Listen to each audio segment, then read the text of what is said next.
حجاب کے نظام میں پہلا یہ کہ عورت گھر سے باہر نہ نکلے، دوسرا یہ ہے کہ گھر میں بھی اگر کہیں وہ ہے تو کہیں بھی تنہائی میں کسی غیر مرد کے ساتھ وہ تنہائی اختیار نہ کرے، خلوت اختیار نہ کرے، یہ بہت ضروری ہے۔ بہت سارے گھروں میں اس کا خیال نہیں رکھا جاتا ہے، خاص طور پہ جوائنٹ فیملی میں بہت زیادہ اس طرح کے پرابلمز آتے ہیں۔ بھابھی ہے اور دیور اکیلے ایک کمرے میں ہیں، عورت اپنے جیٹھ کے ساتھ ایک کمرے میں اکیلے ہیں۔ بعض مرتبہ بہت جگہوں پر دیکھنے میں آتا ہے بہنوئی بھی آیا ہے گھر کے اندر، سالیاں اس کے گھر میں آ رہی جا رہی ہیں۔ بعض جاہلی علاقوں میں تو میں نے یہ دیکھا کہ چھوا چھات جس کو ہمارے یہاں بولتے ہیں نا، کہ مطلب شادی جا کر کے سلام کر لے رہی ہے بہنوئی سے، اتنا بھی احساس نہیں ہے۔ بہت سارے گھروں میں نے دیکھا کہ لوگوں کو یہ نہیں پتا ہے کہ کن لوگوں سے مسافہ کر سکتے ہیں، کن سے نہیں کر سکتے ہیں۔ سالی جا کر کے اپنے بہنوئی سے مسافہ کر رہی ہے، بھتیجی جا کر کے اپنے پھوپھا سے مسافہ کر رہی ہے، بھانجی جا کر کے خالو سے مسافہ کر لے رہی ہے۔ بھائی یہ سب آپ کے حرام رشتے ہیں، مطلب یہ وہ رشتے ہیں جن کے سامنے جانا آپ کے لیے حرام ہے۔ بہنوئی آپ کے لیے نامحرم ہے، خالو آپ کے لیے نامحرم ہے، پھوپھا آپ کے لیے نامحرم ہے۔ گھر والوں کو یہ بات بچوں کو سکھانی چاہیے نا، گھر والے نہیں سکھاتے۔ کزنس سے مسافہ کر رہے ہیں، پھوپھی زاد بہن سے سلام کر لے رہے ہیں، خالہ زاد بہن سے سلام کر لے رہے ہیں، ماموں زاد بہن سے سلام کر لے رہے ہیں، چاچا زاد بہن سے سلام کر لے رہے ہیں، سلام ہی نہیں کر رہے۔ ایسا ایسا بنا دیا گویا کہ دونوں بھائی بہن ہیں سگے۔ بائک پہ بیٹھ جا رہی ہے اپنے کزن کے ساتھ میں، اس کا کندھا پکڑ کر کے، اس کی کمر پکڑ کر کے پیچھے بیٹھ رہی ہے۔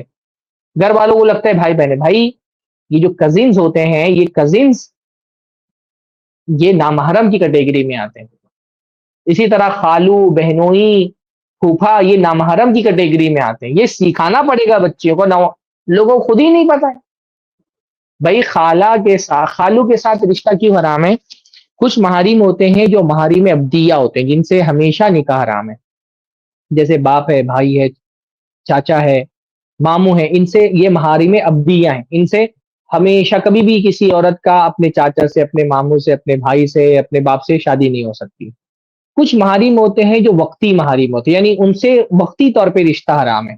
جیسے ایک لڑکی اپنے خالو سے اس وقت تک نکاح نہیں کر سکتی ہے جب تک کہ اس کی خالہ اس کے نکاح میں۔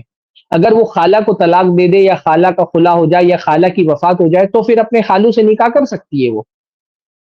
ایک لڑکی اپنے پھوپھا سے نکاح نہیں کر سکتی ہے جب تک کہ پھوپھی نکاح میں۔ اگر پھوپھی کا طلاق ہو جائے، خلا ہو جائے، یا پھوپھی کو طلاق دے دے ایک بندہ، تو پھر وہ لڑکی اس سے نکاح کر سکتی ہے اپنے پھوپھا سے۔ اپنے بہنوئی سے نکاح نہیں کر سکتی ہے کیونکہ بہن ابھی اس کے نکاح میں ہے، تو دو بہنوں کو ایک نکاح میں جمع نہیں کیا جا سکتا ہے۔ اگر وہ اس کی بہن کو طلاق دے دے گا، یا بہن خلا لے لے گی، یا بہن کی وفات ہو جائے گی، تو ایک لڑکی اپنے بہنوئی سے نکاح کر سکتی ہے۔ تو جو یہ محارم وقتیہ ہوتے ہیں نا، جو وقتی طور پہ محرم ہے، صرف ایک پرابلم کی وجہ سے ابھی ان سے نکاح نہیں ہو سکتا ہے، ان سے پردہ کرنا ہے، ان کے سامنے جانا حلال نہیں ہے، ان سے مسافہ نہیں کر سکتے ہیں، ان کے ساتھ خلوت نہیں اختیار کر سکتے ہیں۔ یہ حلال نہیں کہ ایک کمرے میں بہنوئی اکیلے ہے اور بہن نہیں ہے اور سالی وہاں پر موجود ہو، یہ حلال نہیں ہے۔ بہت سارے لوگ گاؤں میں نے دیکھا، اور جاہل ہوتے ہیں گاؤں میں تو لوگ، اتنا اور نہیں شعور ہوتا ہے دین کا۔ بہنوئی آیا اکیلے تو خود ساس بولتی ہے کہ جاؤ بھائی جان کو تیل لگا دو سر میں، اور جو ہے سالی جا کر کے بھائی کے سر میں نعوذ باللہ تیل لگا دی۔ جاہل، جہاں پہ دین کا اتنا علم نہیں نا، لوگوں کو پتہ ہی نہیں ہے۔ خالو سے جا کر کے مسافہ کر رہے ہیں، پھوپھا سے جا کر کے مسافہ کر رہے ہیں، یہ سب جہالت ہے، جاہلیت ہے۔ ہاں، یہ جو ہے نا وہ بھابھی کو ایک دم، جو ہمارے یہاں بعض یوپی میں ہوتا ہے نا کہ بھائی بھابھی، یہ تو سمجھتے ہیں کہ بس یہ تو ماں کے جیسا رشتہ ہے، تو بھابھی سے مسافہ بھی کر لے رہے ہیں، گلے بھی مل لے رہے ہیں، ہنسی مذاق بھی کر رہے ہیں۔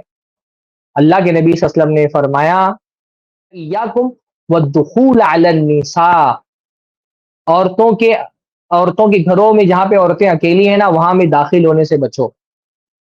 اس کا بہت خیال رکھنا چاہیے کہ اگر ایک گھر میں ایک عورت ہے جو نامحرم ہے، آپ کی اکیلی ہے، حرام ہے اس گھر کے اندر داخل ہونا آپ کے لیے۔ یہ بہت سارے علاقوں میں ہوتا ہے نا کہ بھائی شوہر ہی نہیں، دن کے وقت میں آفس گیا ہوا ہے، یا بہت سارے علاقوں میں ایسا ہوتا ہے کہ بھائی عورت اکیلی رہتی ہے، شوہر جو ہے وہ اس کا سعودی عرب میں کام کرتا ہے، حالانکہ یہ طریقہ بہت غلط ہے، اپنی بیوی کو تنہا چھوڑ کر کے چلے جاؤ باہر کام کرنے کے لیے، پر عورت بات مجبوری ہے، ایسے عورتوں کو مغیبات کہا جاتا ہے۔ اللہ کے نبی نے منع فرمایا ہے کہ کسی شوکے آدمی اگر اس کے گھر میں موجود نہیں تو اس کے گھر کے اندر جائیں، یہیں سے فتنے کے دروازے کھلتے ہیں سب نا۔ ایک عورت جس کا شوہر اس کے گھر میں نہیں ہے نا، وہ ایک فتنے کے دہانے پر ہوتی ہے۔ منع کیا اللہ کے نبی نے، ایاکم الدخول، باقی غالباً بعض روایتوں میں ایاکم الدخول علی المغیبات، جو مغیبہ عورتیں ہیں نا، جن کے شوہر باہر کاروبار کے سلسلے میں، تجارت کے سلسلے میں باہر گئے ہوئے ہیں اور وہ تنہا اپنے گھر کے اندر رہتی ہیں، منع فرمایا اللہ کے نبی نے کہ تم ان کے گھروں میں نہیں جا سکتے اگر تمہارے لیے نامحرم ہے وہ تو۔ ہاں تمہاری خالہ ہے، تمہاری پھوپھی ہے، اگر محرم رشتہ ہے تمہارا تب جا سکتے ہو، بھتیجا جا سکتا ہے، بھانجا جا سکتا ہے، لیکن نامحرم آدمی کو منع کیا گیا ہے کہ ایسی گھروں میں مت جاؤ۔ تو انصار کے ایک آدمی نے پوچھا یا رسول اللہ افرائیت الہم ہوا، اللہ کے نبی صلی اللہ علیہ وسلم جو سسرالی رشتہ دار ہوتے ہیں ان کے بارے میں آپ کی کیا رائے ہے؟ دیور ہے، جیٹھ ہے، کیا وہ جا سکتا ہے؟ شوہر کا چاچا ہے، شوہر کا پھوپھا ہے، شوہر کا ماموں ہے، کیا وہ جا سکتا ہے؟ الہم، الہم کہتے ہیں سسرالی رشتہ دار کو۔ اللہ نے فرمایا الہم الموت، یہ جو سسرالی رشتہ دار ہوتے ہیں دیور جیٹھ، یہ تو موت ہے، موت۔ موت کا مطلب کیا؟ ان کا جانا تو اور زیادہ نقصان دہ بات ہے، ان کو تو اور نہیں جانا ہے، ان کو تو اور بچنا چاہیے، یہ دین کو، موت کا مطلب اس سے دین آدمی کا خراب ہو جاتا ہے، اللہ کے نبی نے ڈرایا اس سے۔ بہت سارے فتنے جو ہے نا وہ اسی لیے پنپتے ہیں۔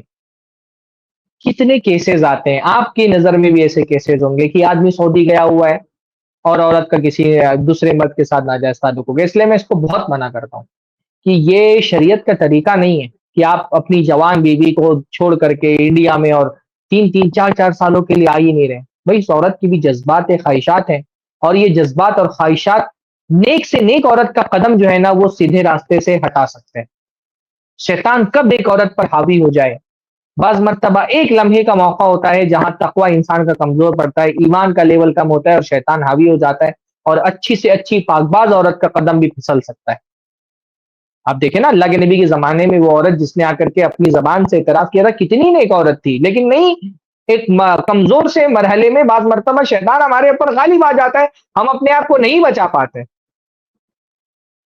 اس لیے شریعت زنا کے معاملے میں یہ کہتی ہے کہ وہ دروازے بند کرو جو انسان کو زنا تک لے جاتے ہیں، اور اس میں سے بہت بڑا دروازہ کیا ہے؟ ایک عورت کا کسی نامحرم کے ساتھ کہیں پر تنہائی اختیار کرنا، خلوت جس کو کہا جاتا ہے، شریعت میں سختی کے ساتھ منع ہے۔ اللہ نے فرمایا من کان یؤمن باللہ والیوم الآخر فلا یخلون بامرأۃ لیس بینها وبینہ محرم، کہ جو بھی اللہ اور آخرت پر ایمان رکھتا ہے وہ کسی عورت کے ساتھ اس طرح سے نہ ملے تنہائی میں کہ ان کا تیسرا کوئی محرم وہاں موجود نہ ہو۔ ہاں محرم موجود ہے تو تم گھر میں داخل ہو سکتے ہو، اگر کوئی اس کے ساتھ محرم موجود ہے، ایک کمرہ ہے وہاں پہ، ایک عورت نقاب میں ہے اور اس کا شوہر بھی ہے، تو پھر وہاں پر تیسرے آدمی کے بیٹھنے کی اجازت ہے۔ جب ہمارے پاس کاؤنسلنگ کے کیسز آتے ہیں، عورت بھی آئی، مرد بھی آیا، عورت نقاب میں ہے، مرد ہے ساتھ میں، پھر ایک کمرے میں ان کے ساتھ بیٹھ سکتے ہیں۔ لیکن اگر کوئی محرم نہیں موجود ہے، اکیلے کسی نامحرم لڑکی کے ساتھ ایک کمرے میں، گرچہ وہ نقاب ہی میں کیوں نہ ہو، تنہائی اختیار کرنا جائز نہیں ہے۔ اس سے فتنے کے دروازے کھلتے ہیں، چاہے کتنا ہی بڑا عالم کیوں نہ، اس کے لیے بھی حلال نہیں۔ شیطان علماء کے ساتھ بھی لگا ہوتا ہے، حافظوں کے ساتھ بھی لگا ہوتا ہے، بہت سارے کیسز ایسے بھی آتے ہیں کہ حافظ جی پڑھانے آ رہے ہیں لڑکی کو اور ناجائز تعلق ہو گیا، کیوں؟ کیونکہ گھر والوں نے چھوڑا ہوا تھا آزاد، کمرے میں اکیلے تنہائی میں لڑکی کو پڑھا رہا ہے کوئی حافظ ہے، ایسے جائز نہیں ہے یہ شریعت میں۔ حافظ ہے تو کیا اس کی اپنی خواہشات اور اس کے آرزویں نہیں ہوتی ہیں؟ عالم ہے تو کیا اس کا، اور قاری ہے تو کیا اس کی نفسیاتی تقاضے اس کے اندر نہیں ہیں، اس کے ساتھ شیطان نہیں لگا ہوا ہے؟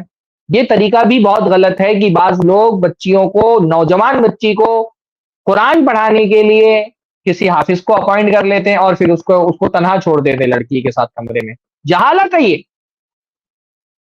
کوئی دین کی معمولی سے سمجھ رکھنے والا، بلکہ دین چھوڑیے جس کے اندر تھوڑا سا سماجی شعور ہے، وہ بھی یہ بے وقوفی نہیں کرے گا کہ اپنی جوان بچی کو کسی حافظ کے ساتھ، کسی عالم کے ساتھ، کسی قاری کے ساتھ کمرے میں اکیلا چھوڑ دیا ہوا ہے۔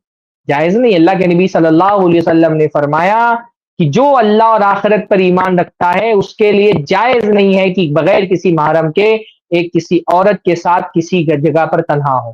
آپ کو پڑھوانا ہے کسی حافظ سے، پہلی بات تو بہتر ہے کہ ایک لڑکی کی تعلیم کے لیے کسی لڑکی کا، کسی خاتون عالمہ کا انتظام کرے، لیکن اگر کسی حافظ سے آپ پڑھوا بھی رہے، پردے کا پورا انتظام ہونا چاہیے. آڑ بنائیے، آپ اس طرف رکھیے لڑکی کو، پردے کی اس طرف حافظ جی پڑھائیں اور موجود رہیے وہاں پر خود بھی. نبی صلی اللہ علیہ وسلم نے فرمایا الا لا يخلون رجل بامرأة الا كان ثالثهما الشیطان.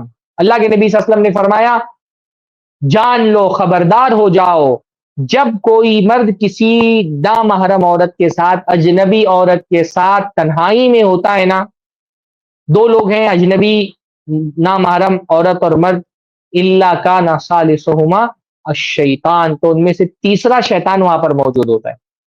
جیسے ہی ایک عورت مرد تنہائی میں ملتے ہیں، شیطان فوراً آ دھمکتا ہے، آرزویں ڈالنے لگتا ہے، خواہشات پیدا کرنے لگتا ہے، اس کو زنا پر ابھارنے لگتا ہے. تو نبی صلی اللہ علیہ وسلم نے اس کی اجازت نہیں دی. حجاب صرف ایک کپڑا پہن لینے کا نام حجاب نہیں ہے، حجاب یہ بھی ہے کہ خلوت نہ اختیار کی جائے، ایک عورت اور ایک مرد کہیں تنہائی میں ایک دوسرے کے ساتھ نہ ملے، تو یہ حجاب کا ایک نظام ہے.